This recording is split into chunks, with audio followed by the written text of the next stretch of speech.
audience. Thank you. Okay, be seated, please. My name is Kyle Locke, and today I'm going to teach you how to plant a plant.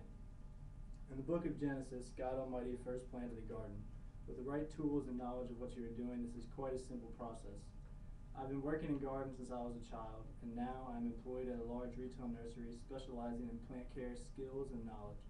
And I hope to utilize this experience and pass on the knowledge to you.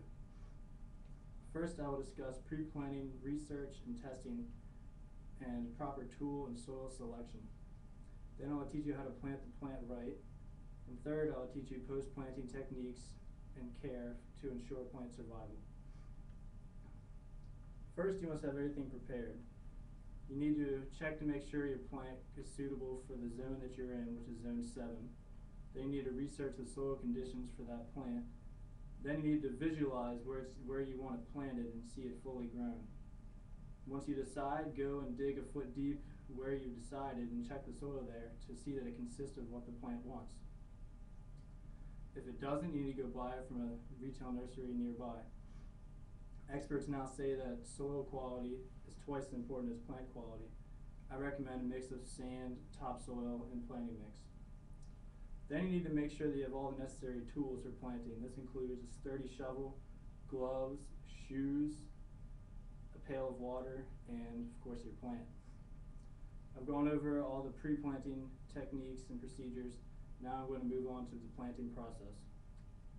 First, you get your shovel, you stand it up, and you hop on it with a lot of emphasis to make sure it goes all the way into the ground. Dig your hole at least twice the size of the plant pot, preferably bigger. The bigger the better. Remove all the soil and dig down even further and get all the clay and rocks underneath and break all those clumps up. Once the soil is out of the hole, remove all the weeds and rocks and impurities so that the further weed growth is less, and then dig the hole twice the plant size once again. Next, put the soil back in and mix in any soil you might have purchased and break up all the clumps even more. Next, you're going to take the plant out of the pot. Push on the sides, grasp the stem, and hold upside down and kind of just let it slide out.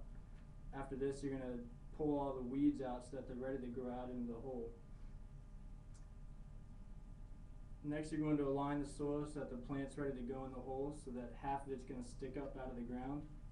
Place the plant in, cover the roots with the soil and have it nice and even. Then step on the plant and it's going to end up being about a third of the way out of the ground.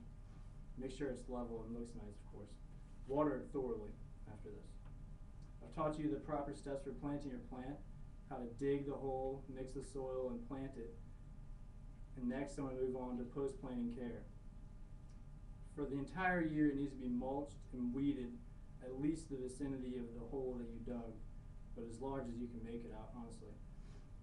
Basics of watering are water a tree once a week, a shrub twice a week, and annuals almost daily. Just ensure that nothing's too dry and dies off, but you should water in the morning before the sun is strong.